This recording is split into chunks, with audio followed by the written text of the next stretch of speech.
C'est un texte important qui arrive au Sénat la semaine prochaine à partir du 10 février, la transition énergétique. Et certaines communes de France n'ont pas attendu la loi pour finalement la vivre, cette transition.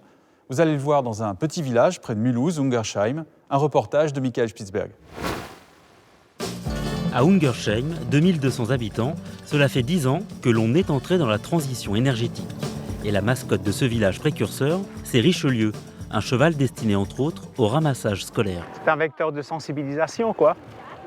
Il apporte de l'humanité dans les relations. Élu maire depuis 1989, Jean-Claude Mensch a largement contribué à la révolution verte de sa commune. Sa dernière réalisation en date, l'installation de cette centrale photovoltaïque la plus grande d'Alsace. Inaugurée en 2012, elle produit l'équivalent de la consommation annuelle de 10 000 habitants hors chauffage. Grâce au loyer, l'équipement génère 40 000 € pour la mairie et a créé 30 emplois tout en fournissant une énergie renouvelable. Dans sa mutation, cette collectivité a également opté pour une chaudière à bois dès 2007, afin de sortir du tout électrique qui prévalait jusqu'alors. Un investissement de 750 000 €, largement pris en charge par l'ADEME, l'Agence de l'environnement et de la maîtrise de l'énergie. Donc cette chaudière de 540 kW alimente 7 bâtiments communaux, dont la piscine, avec un réseau de chaleur. Et elle est importante déjà parce que elle économise de l'énergie fossile et par rapport à l'utilisation de gaz naturel, on économise aussi financièrement quelques 30-35%. Voilà, c'est une économie de 30 000 € sur un budget communal. Et la réflexion de la commune ne s'arrête pas au compteur électrique. Avec à l'esprit l'autonomie alimentaire et la volonté de créer un circuit court de distribution, la mairie a acheté 8 hectares de champs qu'elle a confiés à une association. Donc comme c'est du maraîchage bio, le désherbage se fait à la main. À la clé, la création d'une filière de production locale fournit la cantine scolaire. Et 40 emplois ont été créés dans le cadre de la réinsertion professionnelle. 10 ans après le début de sa transformation, Ungersheim affiche un bilan carbone flatteur, 3000 tonnes de CO2 rejetées en moins par an. Dans le même temps, la fiscalité locale est restée stable depuis 2005 et au total, une centaine d'emplois auront été créés grâce à toutes les actions entreprises. De quoi vouloir aller plus loin. Voilà, c'est donc un nouvel foisonnement créateur d'activités, d'emplois et de richesses locales. Il y a un côté exaltant dans l'opération. Voilà, c'est une envie de relever des défis et de montrer qu'on peut toujours faire mieux, quoi. Si Ungersheim est un bon exemple de transition énergétique réussie, l'étendre à tout le territoire va nécessiter une politique ambitieuse et onéreuse. Ce qu'il faut se dire, c'est que c'est des dizaines de milliards d'euros par an pour réussir la transition énergétique, mais que chaque année, déjà, on met des dizaines de milliards d'euros sur les questions énergétiques. Et que si, par exemple, on décidait de garder les centrales nucléaires, ça serait aussi une centaine de milliards d'euros.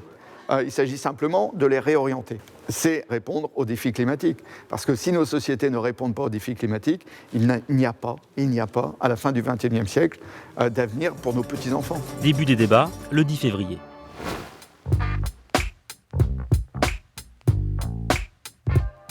Vincent Delahaye, bonjour.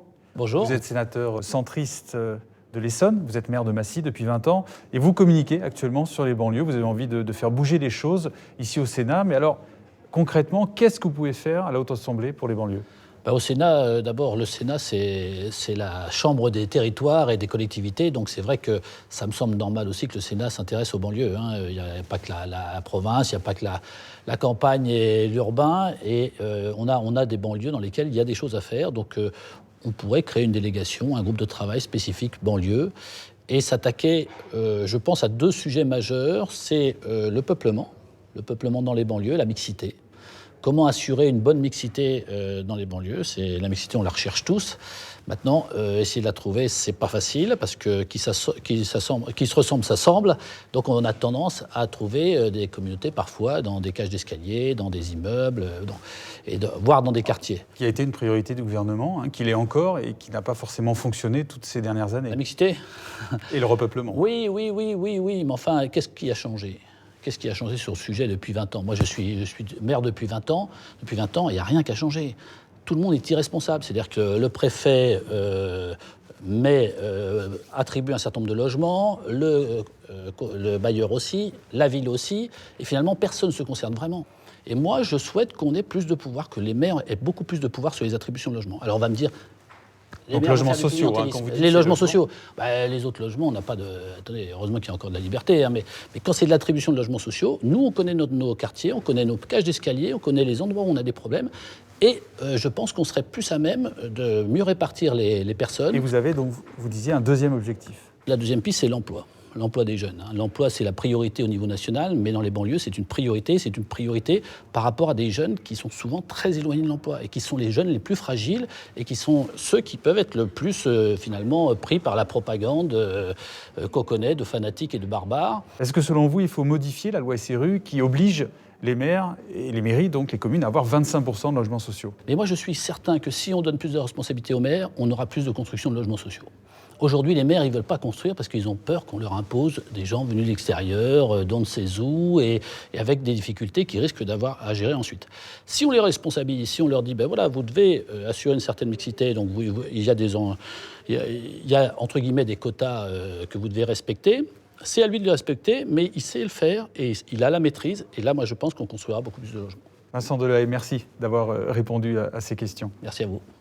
En attendant, un reportage sur le terrain avec la délégation aux entreprises. C'était sa première sortie pour cette nouvelle entité qui vient d'être créée. 5 sénateurs sont allés à la rencontre de chefs d'entreprise sur les terres de Bruno Retailleau, le président du groupe UMP. Et vous allez voir, ces chefs d'entreprise n'ont pas mâché leurs mots. Un reportage de Mathieu Horsman. La Roche-sur-Yon, au Conseil général de Vendée. 5 sénateurs de la délégation aux entreprises du Sénat reçoivent une trentaine d'entrepreneurs locaux. Objectif de cette table ronde, recueillir les griefs de ceux qui font l'économie de la région. Et ils ne mâchent pas leurs mots pour confier leur désarroi.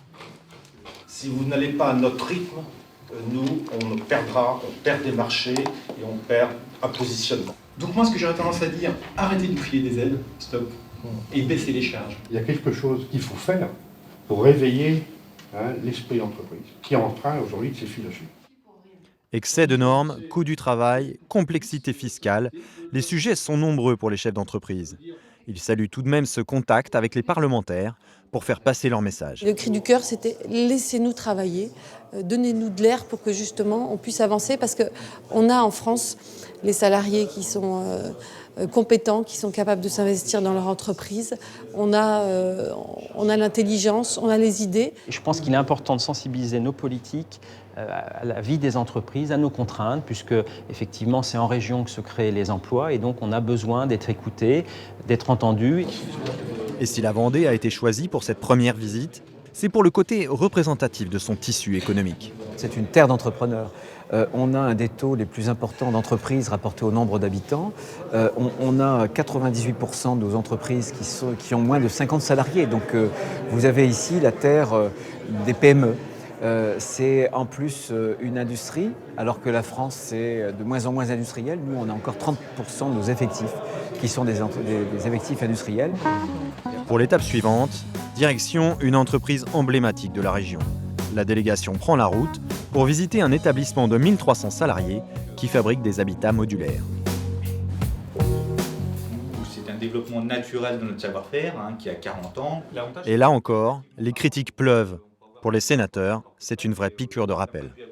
Quand on rencontre vraiment les entreprises un peu plus dans le détail, on a des exemples très concrets qui nous permettent de comprendre encore mieux et qui nous disent encore plus l'urgence d'intervenir. Oui, je dis oui, c'est bien que les sénateurs se déplacent sur le terrain pour rencontrer les chefs d'entreprise, pour rencontrer les entreprises et écouter leurs problématiques. Oui, c'est bien de les rencontrer, mais il faut aussi que ça soit suivi aussi d'actes derrière, que l'on puisse le mesurer. Je ne le demande pas pour demain matin, mais pour après-demain. Le déplacement se poursuit par la visite d'une société familiale qui fabrique des brioches. Une nouvelle rencontre qui met à nouveau en évidence les difficultés des dirigeants face aux textes qui les encadrent et qui met les sénateurs, même anciens ministres, face aux réalités de l'entreprise. Nous, on doit exercer beaucoup mieux notre contrôle sur l'application des lois et éviter nous-mêmes, par nos amendements ou nos propositions de loi, de leur compliquer la vie. Cette délégation aux entreprises du Sénat se rendra ensuite dans la Drôme, dans le Rhône et même en Angleterre au mois d'avril. Elle a l'intention de déposer des amendements pour simplifier la vie des entreprises quand le projet de loi Macron arrivera au Sénat.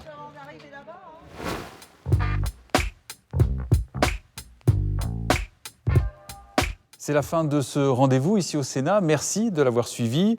Pour l'actualité parlementaire, vous retrouverez Daniel Sportiello mardi, mercredi, jeudi à 14h55 pour les questions gouvernement. D'ici là, bon après-midi sur France 3.